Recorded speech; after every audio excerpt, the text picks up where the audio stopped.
ശരിക്കൊരു പേടിയൊക്കെ ഉണ്ട്. പക്ഷെ എന്നാലും ഇവരൊക്കെ ഉണ്ടാകുമ്പോൾ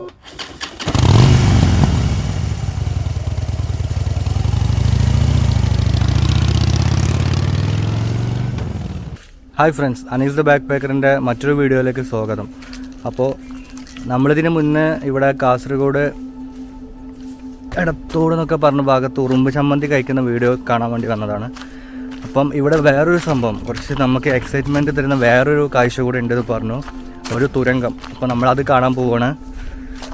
ഈ ഒരു ഏരിയയിൽ നിന്ന് കുറച്ച് നടന്നാൽ മതി എന്നൊക്കെ പറഞ്ഞു. ഇപ്പം അങ്ങനെ നടന്നുകൊണ്ടിരിക്കുകയാണ്. ഇതാ കാണുന്ന ഭാഗത്ത് ഇതൊരു വലിയ റബ്ബറും കാടാണ്. ഇവിടെ ഒരുപാട് തുരങ്കങ്ങളുണ്ടെന്നാണ് പറഞ്ഞത്. അതിൽ ഒരു തുരങ്കത്തിൽ നിധി ഉണ്ടെന്ന്. നമ്മളിപ്പോൾ ഉറുമ്പിൻ്റെ വീഡിയോ ചെയ്യാൻ വേണ്ടിയിട്ടാണ് ഇപ്പം ഇങ്ങോട്ട് വന്നത്. കുട്ടനും ദാസേട്ടനും ഒക്കെ പറഞ്ഞ് നമുക്ക് തുരങ്കം കൂടെ ഒന്ന് പോയി നോക്കാമെന്ന്. അങ്ങനെയാണ് ഇപ്പോൾ ഞങ്ങൾ ഇപ്പോൾ പോകുന്നത്. അപ്പോൾ ആ ഒരു ഏരിയയിലൊക്കെ വലിയ വലിയ കുഴികളുണ്ട്, അത് കിണറാണ്. അതിലേക്കാണ് ഈ തുരങ്കങ്ങൾ പോകുന്നത്. അല്ലെങ്കിൽ ഈ തുരങ്കങ്ങൾ തുടങ്ങുന്നത് ഒരു കിണറ്റിൻ്റെ അതല്ലെങ്കിൽ ഒരു വാട്ടർ ബോഡിയുടെ അടുത്തു നിന്നാണ്. അപ്പോൾ എന്തിനാണ് ഈ തുരങ്കങ്ങൾ നിർമ്മിച്ചു എന്നൊക്കെ നമ്മൾ വീഡിയോയിലൂടെ നമ്മൾ പറഞ്ഞുതരാം. അപ്പോൾ ഇത് സാധാരണ ഇത് കാണുന്നത് നമ്മുടെ കേരളത്തിലുള്ള കാസർഗോഡ് ജില്ലയിലെ ഈ ഒരു മേഖലയിൽ, കർണാടക ബോർഡറിനോട് അടുത്തുള്ള സ്ഥലങ്ങളിൽ, അതുപോലെ കർണാടകയിലെ ദക്ഷിണ കന്നഡ, ഉടുപ്പി ജില്ലകളിലൊക്കെ മലയോര മേഖലകളിൽ ഇപ്പോഴും ഈ തുരങ്കങ്ങളുണ്ടെന്നാണ് പറയണത്. നിധിയുള്ള തുരങ്കത്തേക്കും നമുക്ക് പോവാം. നിധി കിട്ടുമെന്നൊന്നും അറിയില്ല, നമുക്ക് പോയി നോക്കാം. അതുപോലെ നമുക്ക് മറ്റുള്ള 2-3 തുരങ്കങ്ങൾ കൂടെ നമുക്ക് കയറാമെന്ന് ദാസേട്ടൻ പറഞ്ഞിട്ടുണ്ട്. അപ്പോൾ ഇവിടുത്തെ ആൾക്കാരില്ലാതെ നമുക്ക് കയറാൻ പറ്റില്ല, കാരണം ഭയങ്കര ഡേഞ്ചറാണ്, അഡ്വഞ്ചറാണെന്നൊക്കെ പറഞ്ഞത്. അപ്പോൾ ഇതാണ് നമ്മൾ ഫസ്റ്റ് ഇപ്പോൾ കയറാൻ പോകുന്ന തുരങ്കം. ഇത് നിധിയുള്ള തുരങ്കമൊന്നുമല്ല, പക്ഷേ ഇത് അത്യാവശ്യം വൃത്തിയുള്ള, അതിന് നമ്മളിപ്പോൾ ഈ എൻട്രൻസ് കണ്ടില്ല, ഇതൊരു നമ്മൾ പറയുകയാണെന്നുണ്ടെങ്കിൽ നമ്മൾ കബറിൻ്റെ ഒരു 6 അടി ഉയരവും അതുപോലെ ചെറിയൊരു ഒരാൾക്ക് കഷ്ടിച്ച് കയറാൻ പറ്റുന്ന വീതിയും മാത്രമേ ഉള്ളൂ. തടിച്ച ആൾക്കാർക്കൊന്നും ഇതിനുള്ളിൽ കയറാൻ പറ്റും തോന്നണില്ല. അപ്പോൾ ഞാൻ തന്നെ എന്നോട് തന്നെ അവർ പറഞ്ഞത് ചെരിഞ്ഞിട്ട് കയറണം എന്നാണ് കേട്ടോ. അപ്പോൾ ഇത് തുടങ്ങുന്ന ഈ ഒരു ഭാഗത്തൊരു കിണറുണ്ട്. ഇവിടെ എഴുതി വെച്ചിട്ടുണ്ട് 1985 എന്തൊക്കെ എഴുതി വെച്ചിട്ടുണ്ട്. ഇത് കിണറുണ്ടാക്കിയ ആ വർഷമാണ്. ഇതിൻ്റെ തുടക്കത്തിൽ ഇങ്ങനെ ഒരു കിണറുണ്ട്. പിന്നെ ഈ തുരങ്കം പോകുന്നത് ഞാൻ മുമ്പ് പറഞ്ഞില്ലേ, ഇത് തുരങ്കം എന്തിനാണ് ഉണ്ടാക്കിയെന്ന് പറഞ്ഞതാണ്. പണ്ടത്തെ കാലത്തൊക്കെ ഇവിടുത്തെ ആളുകൾ നമ്മുടെ നാട്ടിലൊക്കെ കിണർ താഴോട്ട് കുഴിച്ചു പോകുമ്പോൾ ഇവിടെ ഉറവ നോക്കിക്കാണ്ട് ഇവർ മലയുടെ ചെരുവിലൊക്കെ വിലങ്ങനെയുള്ള ഓരോ തുരങ്കങ്ങൾ ഉണ്ടാക്കും. എന്നിട്ട് ഉറവ എവിടെയാണ്, ആ ഉറവ കണ്ടെത്തിയിട്ട് മാക്സിമം ആ ഉറവകളൊക്കെ കൂടെ അതിനെ മണ്ണൊക്കെ വകഞ്ഞ് മാറ്റിയിട്ട് ഓല് അവിടെ ഉണ്ടാക്കാൻ അതിനെ എക്സ്പേർട്ട് ആയിട്ടുള്ള ആൾക്കാർ അന്ന് ഉണ്ടായിരുന്നു. അപ്പോൾ അങ്ങനെ ഉള്ള ഈ ഉറവകളൊക്കെ അവർ കണ്ടെത്തിയിട്ട് ആ ഉറവകൾ ഇങ്ങനത്തെ ഈ തുരങ്കത്തിൽ കൂടെ കൂടുന്ന തുരങ്കം തുടങ്ങുന്ന ഭാഗത്ത് ഇങ്ങനെ വലിയൊരു കിണർ പോലത്തെ ഒരു കുഴിയൊക്കെ ഉണ്ടാക്കി വെക്കും. എന്നിട്ട് ആ ഉറവ മൊത്തം ഈ കിണറ്റിലേക്ക് കൊണ്ടുപോകും. ഇപ്പോൾ നമുക്കിതിനുള്ളിലേക്ക് കയറി നോക്കാം. ഇതിൻ്റെ അഡ്വഞ്ചർ ആയിട്ടുള്ള കാര്യം എന്താണെന്ന് പറഞ്ഞാൽ, ഇത് എപ്പോഴും ഓപ്പൺ ആയിട്ട്, ഇത് ഈ ഒരു തുരങ്കത്തിൻ്റെ എൻട്രൻസ് അടച്ചു വെക്കണമൊന്നുമില്ലല്ലോ. അപ്പോൾ ഇതിൻ്റെ ഉള്ളിലേക്ക് എന്തെങ്കിലും മൃഗങ്ങൾ, ഇപ്പോൾ കാട്ടുപന്നി അല്ലെങ്കിൽ കുറുക്കന് അല്ലെങ്കിൽ പാമ്പ് അങ്ങനത്തെ സാധനങ്ങളൊക്കെ ഇതിൻ്റെ ഉള്ളിൽ കയറിയിട്ടുണ്ടാകും. കാരണം ഉള്ളിൽ നല്ല തണുപ്പുണ്ടാവും, പിന്നെ വെള്ളത്തിൻ്റെ ഉറവ കൂടെ ഉള്ള ഇതാണ്. അപ്പോൾ അങ്ങനെ എന്തെങ്കിലും ജന്തുക്കൾ കയറിയിട്ടുണ്ടെന്നുണ്ടെങ്കിൽ നമ്മൾ ഉള്ളിലേക്ക് കയറുമ്പോൾ ആകെ ഇതിന് പുറത്തേക്കുള്ളത് വരാനുള്ള വഴി ഇത് മാത്രമാണ്. അപ്പോൾ അത് നേരെ നമ്മൾ കയറുന്നതിന് ഓപ്പോസിറ്റ് ഇരുട്ടത്തുനിന്ന് ഇങ്ങോട്ട് വരികയാണെന്നുണ്ടെങ്കിൽ ഭയങ്കര ഡേഞ്ചറാണ്. ലോക്കലൈസ് ആയിട്ടുള്ള ആൾക്കാരും അതുപോലെ അവർക്ക് കയറി ശീലമുള്ളവരായിട്ട് മാത്രം നമ്മൾ ഇതിനുള്ളിൽ കയറാൻ പറ്റുള്ളൂ. അപ്പോൾ ശരിക്കൊരു പേടിയൊക്കെ ഉണ്ട്. പക്ഷെ എന്നാലും ഇവരൊക്കെ ഉണ്ടാകുമ്പോൾ പിന്നെ ഇതൊക്കെ നമ്മൾ ലൈഫിൽ നമ്മൾ ഒന്ന് അറിഞ്ഞിരിക്കേണ്ട കാര്യങ്ങളല്ലേ. അപ്പോൾ നമ്മൾ ഉള്ളിലേക്ക് കയറുകയാണ്.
നമ്മൾ പുറത്തുനിന്ന് കണ്ട പോലെയല്ല, ഉള്ളിലേക്ക് പോകുമ്പോൾ ഇതിന്റെ വീതിയും ഉയരമൊക്കെ വീതി ഒരുപോലെ ഉണ്ട്, പക്ഷെ അതിന്റെ ഉയരം കുറഞ്ഞു വരികയാണ്. നമുക്ക് കഷ്ടിച്ച് നിൽക്കാൻ പറ്റിയിരുന്നെങ്കിൽ, ഇതിന് തുടക്കത്തിൽ നിൽക്കാൻ പറ്റിയിരുന്നെങ്കിൽ ഇപ്പോൾ കുമ്പിട്ട് പോകേണ്ട ഒരു അവസ്ഥയാണ്. അതായത് ഹൈറ്റ് കുറഞ്ഞു വരികയാണ്. അതുപോലെ തന്നെ ഭയങ്കരമായിട്ടുള്ള ഈ എന്താ പറയുക എട്ടുകാലികൾ, തവള അങ്ങനത്തെ സാധനങ്ങളൊക്കെ ഇവിടെ ഉണ്ട്. വവ്വാലും പാറി കളിക്കുന്നൊക്കെ ഉണ്ട്. അപ്പോൾ ഒരു പേടിയുള്ള ഒരു സംഭവം കേട്ടോ. പിന്നെ നമ്മൾ സൗണ്ട് ഉണ്ടാക്കുമ്പോൾ ഫുൾ എക്കോ ഒക്കെ അടിച്ചിട്ടാണ് ഇതിൻ്റെ ഉള്ളിൽ നിന്ന് കേൾക്കുന്നത്.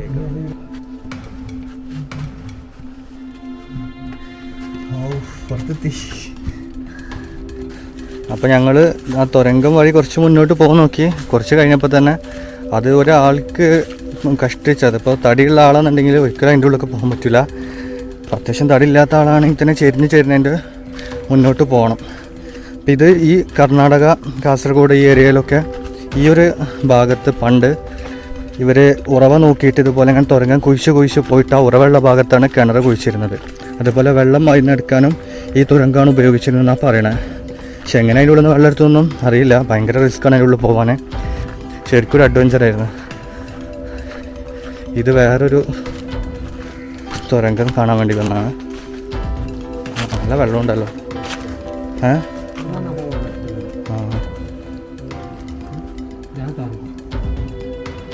അല്ല, അപ്പോൾ ഈ തുരങ്കം ഉണ്ടാക്കുന്നവർക്കൊക്കെ ഇങ്ങനത്തെ ഒരു വെള്ളം ഉണ്ടാവും. ഇതൊരു കിണറ്റിക്കണല്ലോ പോയിട്ട്. മേലൊരു കിണറുണ്ട്, അതിൻ്റെ മേലൊരു ചേടിക്കായെന്ന് പറയുന്ന സ്ഥലമുണ്ട്. അത് വലിയ കുഴിയാണ്. ഇപ്പോൾ ഇവിടെ മിക്ക കിണറ്റുകൾ ഇതുപോലത്തെ തുരങ്കണ്ടല്ലോ ഇവിടെ. നമുക്കത് വേണമെങ്കിൽ നമുക്ക് ഇതിനെ പോയിട്ട് നമുക്കൊന്നും വേണമെങ്കിൽ നോക്കാം. അങ്ങനെ പ്രശ്നമില്ല. ഇതിലൂടെ വെള്ളം നല്ല ഒഴുകി വരുന്നുള്ള വഴിയാ തോന്നുന്നുണ്ട്. മണ്ണ് ചിലപ്പോൾ മതിൽ. ഈ വെള്ളം പറ്റൂല ഇതിൽ? ഇല്ല, ഇത് നമുക്ക് വേനൽക്കാലം വരെ മഴ പെയ്യുന്നവരെ കുടിക്കുന്ന വെള്ളം.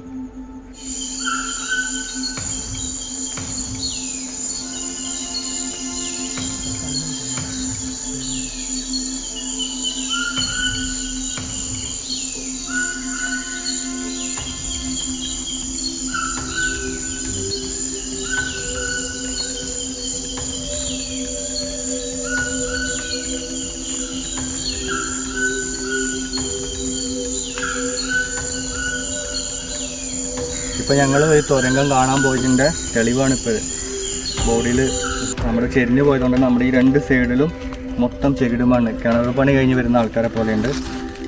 അപ്പോൾ ഇത് കണ്ടാൽ തന്നെ അറിയാം എനിക്ക് എത്രത്തോളം റിസ്ക്കാണ് അതിൻ്റെ ഉള്ളിലോട്ട് പോകാനെന്ന്. ഇപ്പോൾ ഡ്രസ്സ് മൊത്തം അഴിക്കായി. അത് രണ്ട് സൈഡ് മാത്രം, ഫ്രണ്ടിലൊരു കുഴപ്പമില്ല. അപ്പം ഇതാണ് നമ്മളെ പണ്ടത്തെ ആൾക്കാർ വെള്ളം എടുക്കാൻ വേണ്ടിയിട്ട്, ഉറവ കണ്ടെത്താൻ വേണ്ടിയിട്ട് ഉപയോഗിച്ചിരുന്ന വഴി.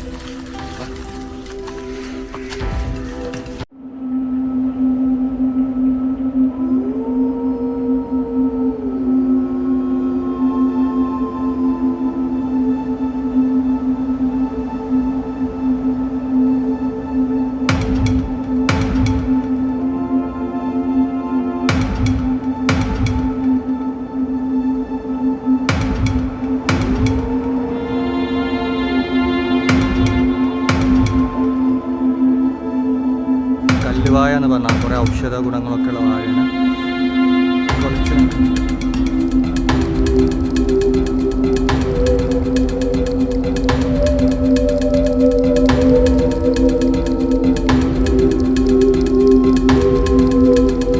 ഇതാണ് നമ്മളെ വീഡിയോയിലൂടെ നമ്മൾ പറഞ്ഞിരുന്ന നിധിയുള്ള കിണർ. ഇത് താഴോട്ട് ആണ്ടുപോയി എന്നാണ് അവർ പറയുന്നത്. അതുപോലെ ഇതിലെ നിധി ഈ മഴക്കാലത്ത് ഇതിൽ ഇഷ്ടംപോലെ വെള്ളം അവിടുന്ന് ഇവിടുന്നൊക്കെ, അത് കുറേ ഉറവുള്ള ഭാഗമാണ്. വെള്ളമൊക്കെ കൂടെ വന്നിട്ട് തുരങ്കങ്ങളിലൂടെയൊക്കെ പോയിട്ട് നിധി അവിടെ ഇവിടെയൊക്കെ പോയി എന്നൊക്കെയാണ് പറയണത്. പക്ഷെ എത്രത്തോളം സത്യമാണെന്ന് അറിയില്ല, പണ്ടത്തെ പഴമൊഴി ആയിരിക്കും. അപ്പോൾ ദാസേട്ടൻ ഇപ്പോഴും പറയുന്നത് നിധിയൊന്നും ആർക്കും കിട്ടിയിട്ടില്ല, എപ്പോഴും ഇതിൻ്റെ ഉള്ളിൽ തന്നെ ഉണ്ട് ഇതാണ്. അപ്പോൾ ഇനിയിപ്പോൾ ഇത് നിധി ഇനി ഉണ്ടാവില്ലേ? ഒഴിക്കല അവിടെ എത്തുള്ളൂ. അല്ല, ഒന്നെങ്കിൽ അപ്പുറം എല്ലാം നമുക്ക് 4 കിണറുണ്ടല്ലോ, അതിലേറ്റം കൂടെ സെന്ററിലുണ്ടാവും. കിട്ടിയിട്ടൊന്നുമില്ല. കിട്ടിയിട്ടില്ലെങ്കിൽ ആൾക്കാർ വെറുതെ ഇടുവോ? തപ്പാൻ വരില്ലേ?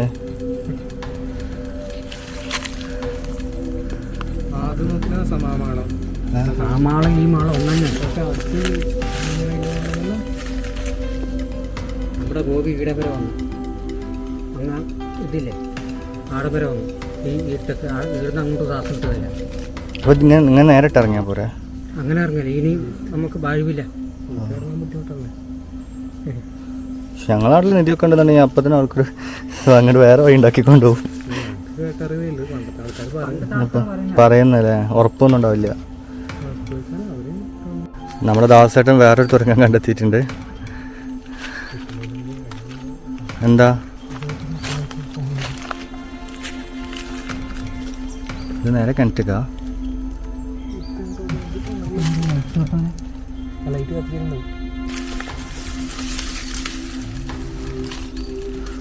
അതിൻ്റെ ഉള്ളിൽ വഴിയുണ്ട്.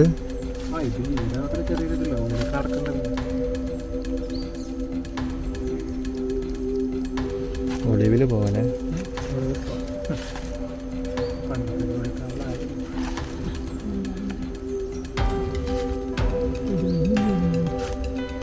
അത് താഴോട്ടാണാ? അപ്പാണ്ട് പിഴിഞ്ഞു പോലെ. അങ്ങനെ ഓവർ താഴേക്കുള്ള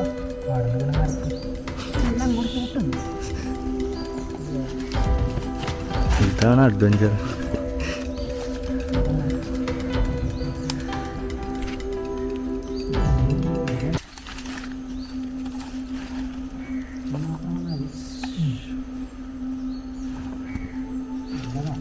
കണ്ടില്ല, ഇതിന് എൻട്രൻസ് ഇതാ ഇങ്ങനെ നേരേക്ക് പോകുന്ന.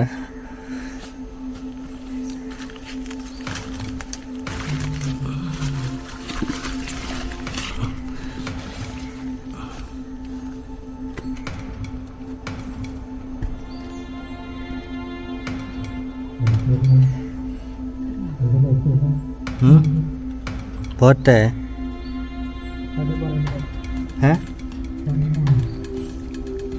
അപ്പോൾ ഒരാദ്യം പോയി നോക്കട്ടെ. ഇവിടെ പാമ്പിൻ്റെ പുറ്റൊക്കെയാണ് നമ്മൾ കയറുന്ന എൻട്രൻസിൽ തന്നെ. കാര്യം എന്താ, അവരെങ്ങനെ പോകുന്നുണ്ട്.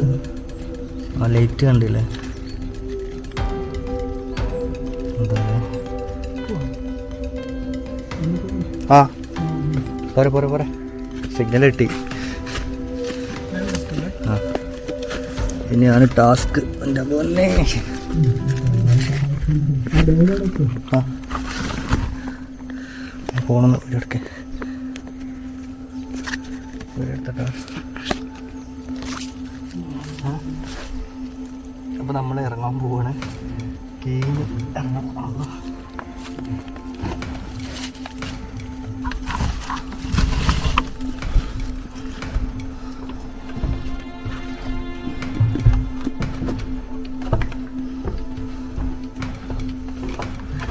ഇത് പടഞ്ഞിട്ടൊക്കെയാണല്ലോ.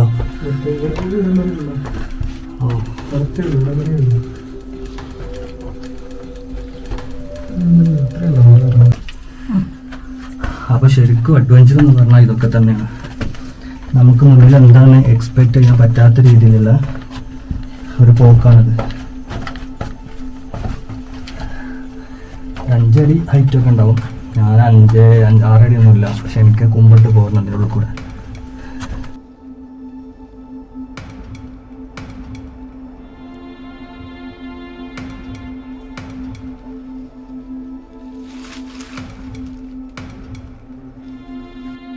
അപ്പോൾ കാസർഗോഡ് ജില്ലയിൽ ഇപ്പോഴും ഇതുപോലത്തെ തുരങ്കങ്ങളുണ്ട്. അപ്പോൾ നമ്മൾ പണ്ടത്തെ ആളുകൾ ഇത്ര എഫേർട്ട് എടുത്തിട്ട് ഇത് ഒന്ന് കുഴിച്ച്, അതായത് നമുക്കിപ്പം ഇതിനുള്ളിലേക്കൊന്ന് പോകാൻ തന്നെ ബുദ്ധിമുട്ടാണ്. പണ്ട് ഒരു മെഴുകുതിരിയും അതുപോലെ ഒരു കൈക്കോട്ടോ പിക്കാസോ ഒക്കെ ആയിട്ടാണ് ഇവർ കുഴിക്കാൻ വേണ്ടിയിട്ട് ഈ തുരങ്കത്തിലൂടെ ഈ തുരങ്കം കുഴിക്കുന്ന ആൾ പോയിരുന്നത്. നമ്മൾ പറയാറുണ്ടല്ലോ ഇനി ഭാവിയിൽ ഉണ്ടാകുന്ന യുദ്ധം വെള്ളത്തിന് വേണ്ടിയിട്ടാണെന്ന്. ഒരു പക്ഷേ ഇപ്പോഴും ഇവിടെ അടുത്തുള്ള വീടുകളിലുള്ള വെള്ളം ഒക്കെ വറ്റുമ്പോഴും ഈ ഒരു തുരങ്കം വഴി ഉണ്ടാക്കി കൊണ്ടുവരുന്ന ഉറവ വേനൽക്കാലത്തുണ്ടാവും എന്നാണ് പറയണത്. അപ്പോൾ ഇതിപ്പോൾ വീഡിയോ ഇവിടെ അവസാനിപ്പിക്കുകയാണ്. വ്യത്യസ്തമായിട്ടുള്ള ഒരു കാഴ്ച തന്നെ നിങ്ങളെ കാണിച്ചു എന്ന് തന്നെ വിശ്വസിക്കുന്നത്.